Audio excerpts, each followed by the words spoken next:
And this is the cool part. Because I ask so many questions, there are things they haven't really ever thought about, patterns of behavior that are driven by social norms.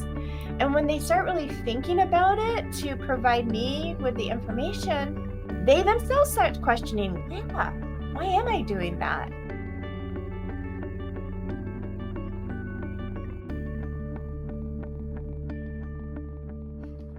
Hello, everybody. Welcome to the Simply Human YouTube channel and podcast. I'm Christina Caro, licensed clinical psychologist. And I'm Karen Linsky, leadership and self-trust coach. Today, we are continuing our exploration of Edgar Schein's work from his book, Humble Inquiry. And last episode, we actually mentioned diagnostic and confrontational inquiry as two of the 4 forms of inquiry discussed in his book. Today, we'll be deep diving into these two as they are great ways to help transform relationships. But before we start, consider giving us a thumbs up. And if you'd like to help us reach more people, consider subscribing. It's free. And share it with 1 or 2 of your friends. So let's start with something we've all experienced. Someone giving us unwanted advice when we wanted to just be heard. Anybody experience that? I have. When we tell rather than ask, we actually create this subtle power dynamic where we positions ourselves as the expert and the other person as less knowledgeable. And this immediately puts people on the defensive. So think of it like this. Telling creates resistance while asking creates partnership. One pushes people away and the other pulls them in. So that's a great thing to think about. Now, I must have had at least 3 people in my practice who we had to go over this, who were engaged in telling communication and had to coach them on recognizing that they were creating that push-pull. And, like we always encourage, get into inquiry, because when we tell rather than ask questions, we're really almost disempowering the person, okay? We deny that others actually have this wisdom within themselves. And it tends to focus on the surface of presenting problems rather than the root cause. So good questions create that space for clients to search for their own answers within themselves. And when they find it, I swear to God, it's almost always going to be better than something I could come up with, because it is coming from their own preferences, their own values, their own sense of self. And so really my job with inquiry is to more peel back like the onion to help them find that center. Like for you, Karen, when you're doing coaching, like how does this show up for you? I remember working with a leader who suddenly had his high performance team beginning to slack off, and it just like bewildered him. And so I gave him the idea of asking an inquiry question, a specific diagnostic question. So rather him assuming that they're slacking off, I asked him to ask this question: what obstacles are you encountering that weren't present before? Or what's going on here, right? And that allowed him to open doors instead of saying, what the heck are you doing? Why are you slacking off? Which is a totally different defensive mechanism this team would get than what's really going on here? How can I help? And there's another example when I was having a leader who was actually struggling with burnout. And when I asked them this question, he really surprised them. Because I said, what moments really bring you joy at work? And most people don't ask that question, right? And when I asked him that question, it allowed him to think about how he could restructure his role around the strengths, even delegate more in the areas where he wasn't strong at, in a way that I could not have suggested, because he knows how he does his work. Exactly. So let's go a little bit deeper into Schein's 2 different forms of inquiry. So I'm going to start with diagnostic inquiry, and that involves asking questions that guide the conversation towards specific content area that you believe might be important to explore.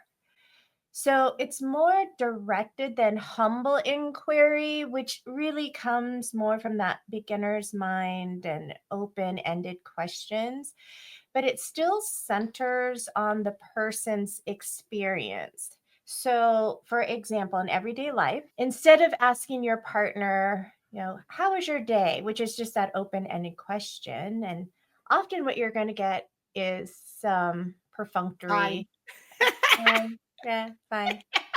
I've done that.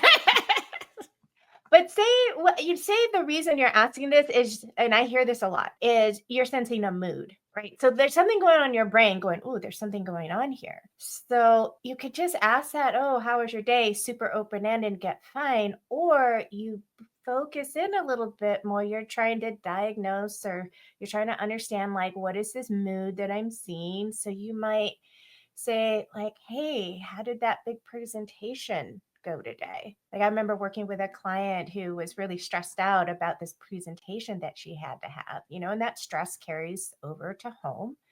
Or say it was more like, "How did that conversation go with your mom today?" Because maybe there was some tension. So you have a sense when you're doing diagnostic inquiry, like, Mhm. okay, there's something going on. And what I'm doing is I'm actually focusing the questions on trying to get some insight and focus around what it could be. So, say you have kids, instead of just saying, no, how was school today? Which, if you have a teenager, it's a grunt. So true. So, instead, you might want to try, hey, what made you laugh today? Or what was the most challenging part of your day? So you can see it's honing in.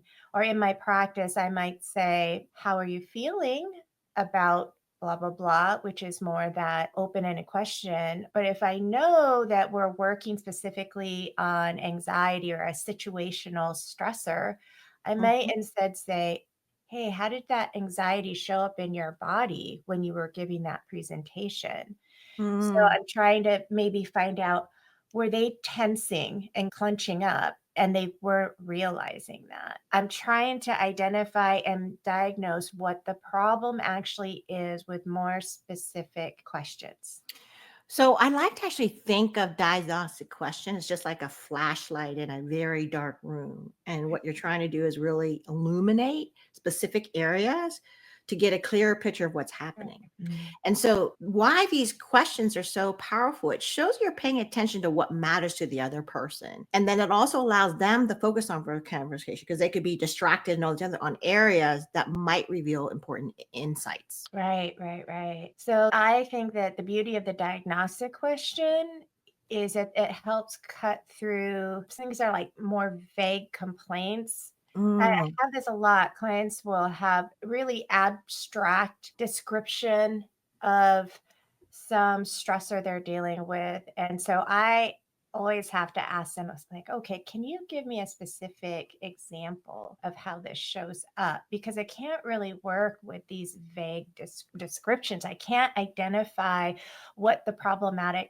pattern is mm. when it's really vague. So it's really helpful for structuring that problem identification. So when anxiety or leadership challenges feel overwhelming, targeted questions create this helpful structure. It's a framework that helps the person organize their thoughts, and then they're really able to see the connections that they might have otherwise missed. So, a few targeted questions, like, you don't want to be interrogating, but just a few really good targeted questions usually reveals that it's actually this one specific issue. And then we can hone in and focus there on starting to move into strategies or how to address the problem. And I really think diagnostic questions are really perfect when you have a limited amount of time. So think about it. If you've only got 10 minutes with the boss, by asking a diagnostic question or inquiry question, you're able to get to the heart of the issue much faster than open-ended exploration. Now, however, there's always a potential downside that your questions may reflect what you think is important. So that's why sometimes a humble inquiry is powerful to do.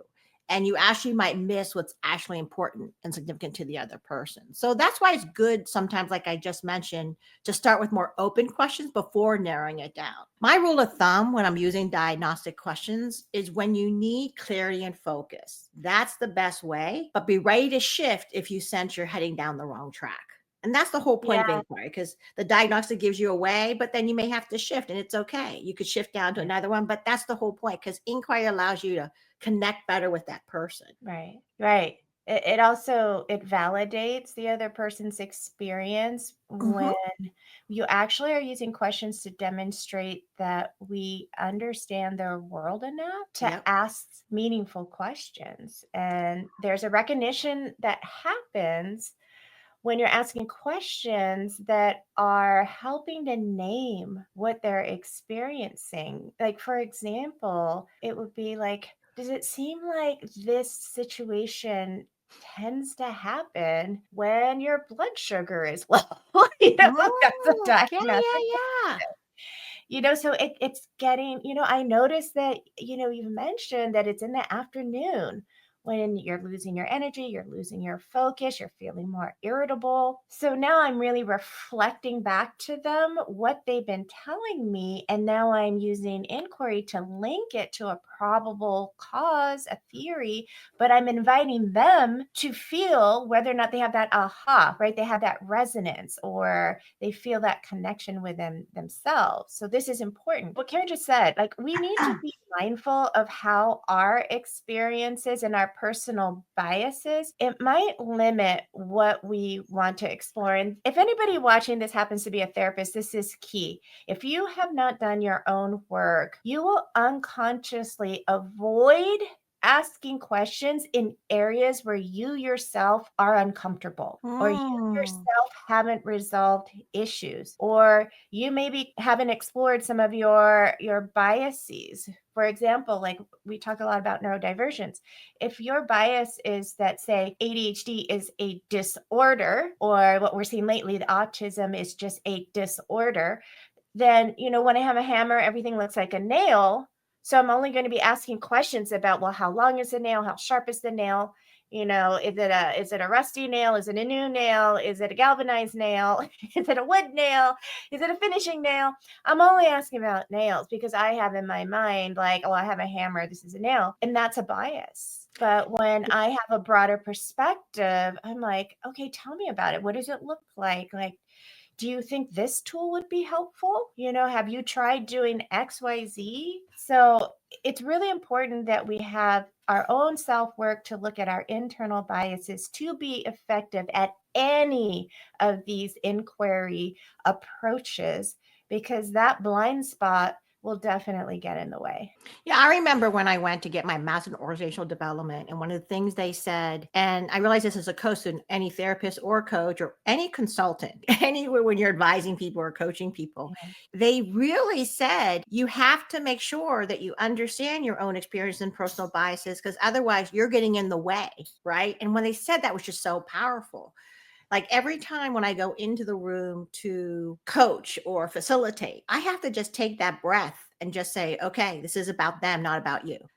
I literally have to tell myself that because my ego is like, oh, like sometimes I want them to say, oh, great job, great job. But I got to remember, and the whole time, it's all in the service of them. Right. Right. And that allows me the trigger to remember I can't let my own biases and everything. I got to be fully present. And that's why it's so critical for us to learn to be fully present as coaches, as therapists, as consultants for the clients, because we're solving that bigger problem.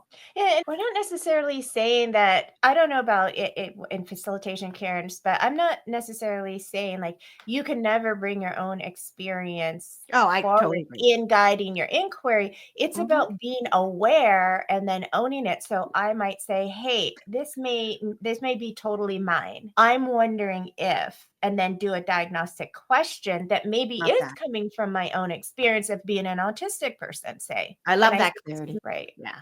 And what's I think it's also is interesting, diagnostic inquiry is I find it most useful when I'm talking to someone in my personal life or even a client or something. It really helps someone who's overwhelmed with complexity because, like you said earlier, it creates the framework and a little bit of Mhm. structure to it.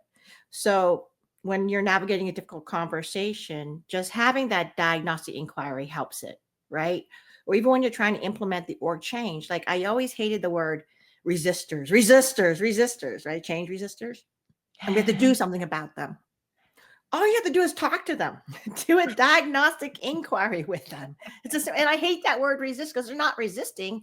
Right. What they're doing is they're going to share you information about what doesn't resonate with them, right? To make it better. That's where I get heated about this one. No, no, no, no. But I think that's the whole point of this. It allows to gather more information to understand. Yeah, and then for me, well, first of all, what you just said, Karen, is really interesting because that is something that often like new therapists, maybe even experienced therapists fall into that hole where they get frustrated and they'll say the client is resistant to my suggestions. And it's like that, yeah, maybe it's like you're getting in your own way and you need to Yeah. pause and go into better inquiry about, Yeah. be curious about, well, what is this really about? And maybe what you're suggesting is missing the mark and you haven't asked enough questions to really understand what their own individual experience is. And then for me, being on the autistic spectrum and working with neurotypical clients, this has been an interesting thing for me. I really cultivated now as a habit inquiry.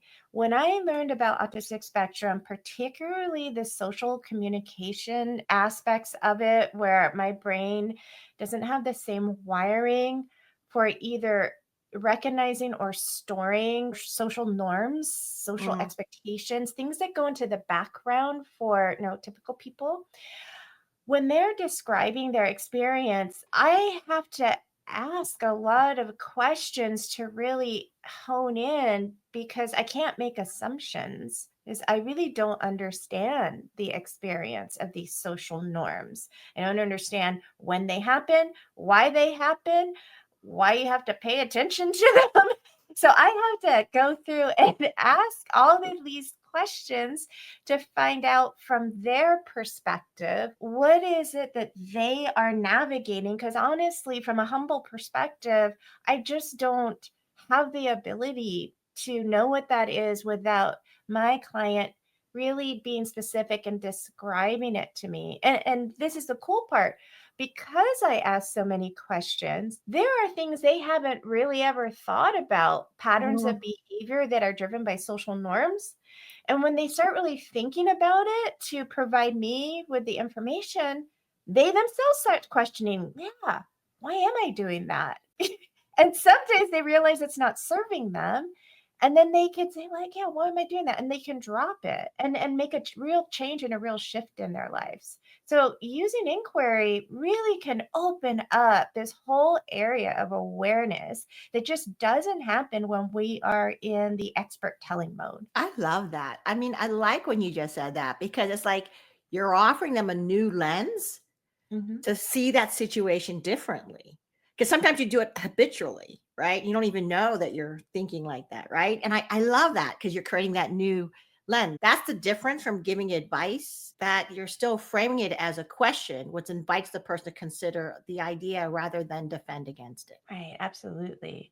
So let's shift real because we have to move on. Let's shift to what Schein calls it confrontational inquiry, but I prefer to use the word strategic inquiry just because that word confrontational evokes for so many people like a stress response. So I'm going to use the word strategic inquiry moving forward, but just so you know, it's not what Schein calls it.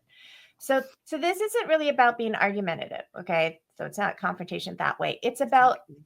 strategically introducing your own ideas or basically theory of the case into the conversation through questions and inquiry. So instead of just focusing the attention like diagnostic questions, strategic questions suggest alternative ways of looking at a situation. And I think last week I gave the example of a strategic inquiry might be, does it sound like we're beating a dead horse, or does it seem like, we're letting perfection be the enemy of the good? Okay, that's my idea that I am inserting, and I'm asking others to reflect on it. And I'm using it because I have an idea that we're getting stuck and circling around a drain, and I want to move it forward. But rather than telling people, "Hey guys, come on, we need to move on. We're just stuck here," right? Judgment, telling, people are not going to respond well. But by using that strategic inquiry, "Hey, do you think that we are, beating this dead horse?"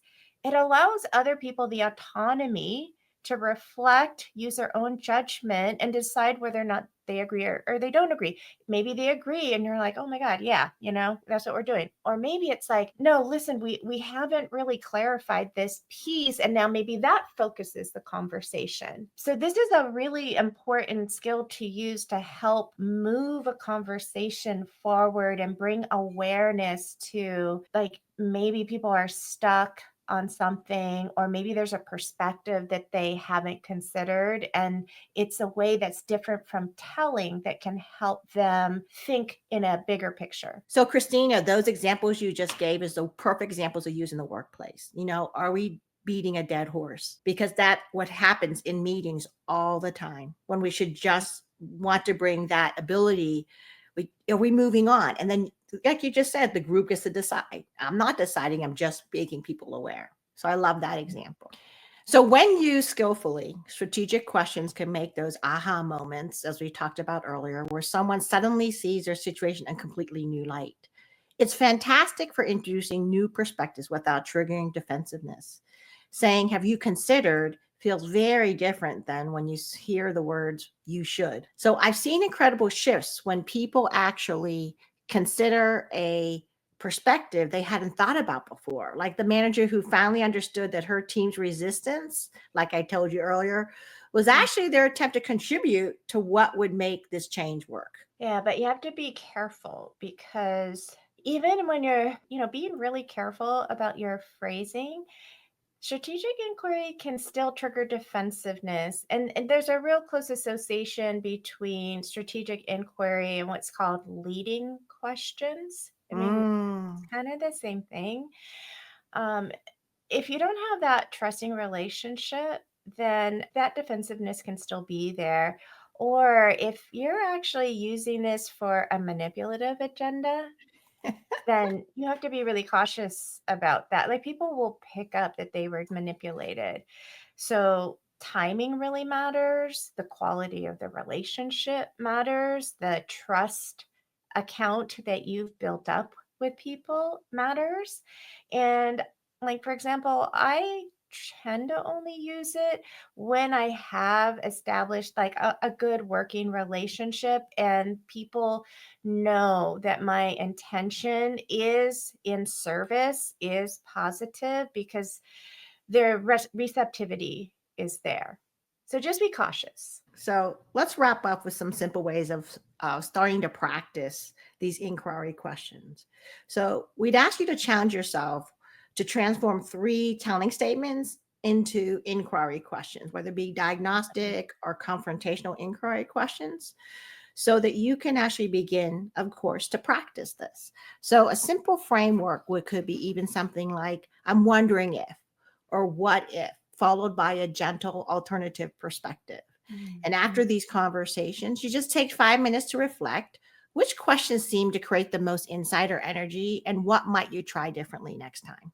And this is key. Remember that your tone matters as much Mm, as the words that you use. So even the best questions can either fall flat, they can sound like you're interrogating, it can have a tone of skepticism. You have to be really careful. Like I said, that manipulative tone, like the intensity of your agenda can show up in tone. So it is still really important to come from that place of humility. You are clearly having a perspective or idea, but you have to hold it lightly.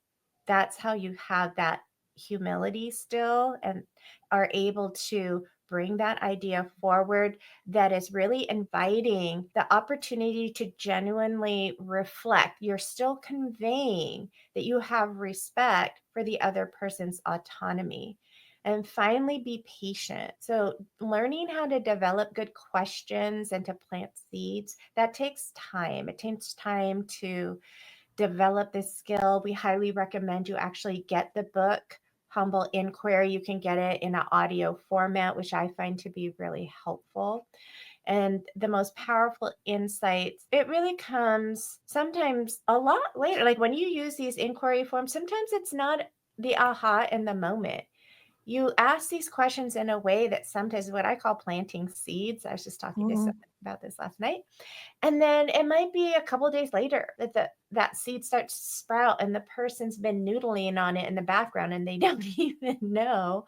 And they've had that time to reflect and process, and now that new idea is starting to come forward for them. So if you guys are navigating a difficult interpersonal situation, say you're trying to connect with your spouse or your teenager, or you have some challenging colleagues at work, try using some of these types of skillful questions and see if it can transform your conversation. And again, do listen to the book on tape to get a whole bunch of what Karen calls sentence stems, like examples of what this type of inquiry sounds like. And really, what you'll see is that as you start developing this skill, you start to be able to move a little more fluidly between humble inquiry and then maybe some diagnostic inquiry, and then maybe it moves into strategic inquiry. So you're not just, again, stuck in one style. The goal is to develop your toolkit and then be able to develop the cognitive flexibility to recognize the situation and evaluate which is the best one to be using. So we love to hear how these inquiry questions are working in your life. So share your experiences and questions. And as always, we say we'd love for you to give us a thumbs up, subscribe to the channel, give us some comments, because comments are great for us to start to talk as a community. And then next time, we'll go into the final form of inquiry that Schein talked about. And this is really one of my favorites, and it's called process inquiry.